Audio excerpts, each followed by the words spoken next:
Welcome to The Explainer. So last week, if you're one of the millions of people who settled in to watch late-night TV, you might have noticed something pretty big was missing.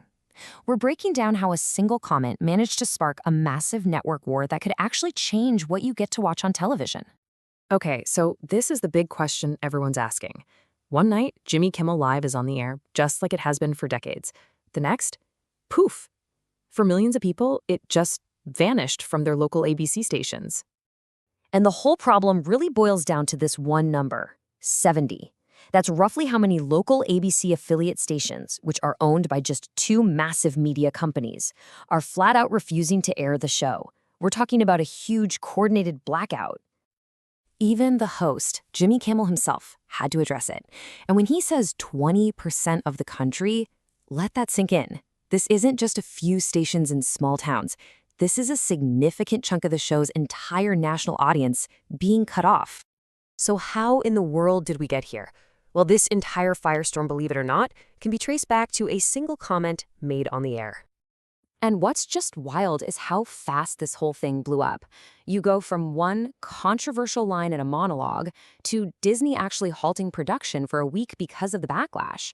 And then, the second the show comes back on the air, boom, the network crisis begins. It happened in the blink of an eye.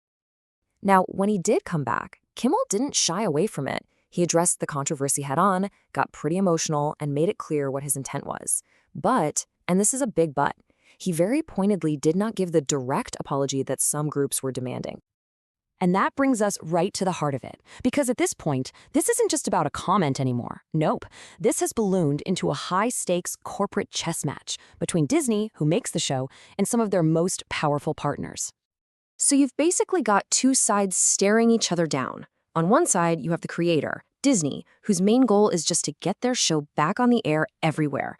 And on the other, you have the distributors, Nexstar and Sinclair, who literally control the airwaves for about a quarter of ABC's audience in the US. This is the official line coming from Nexstar.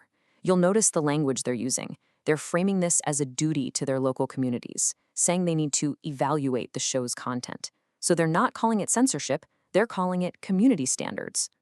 The other big player, Sinclair, they were way more direct about it. They laid out a very clear list of demands. A public apology, donations, these are the specific things they said need to happen for the show to return to their channels. And right now, none of them have been met. And almost overnight, this corporate standoff exploded into a much bigger conversation. We're talking a full-blown national debate about free speech, censorship, and who really holds the power. And this is where a really surprising voice jumped into the ring, Joe Rogan. Despite being a past supporter of Trump, he came out strongly for Kimmel. He basically sent out this warning to conservatives, saying, hey, be careful what you wish for. He argued that cheering for this kind of thing sets a dangerous precedent that could easily be turned right back around on you. And you've got to understand, none of this is happening in a bubble.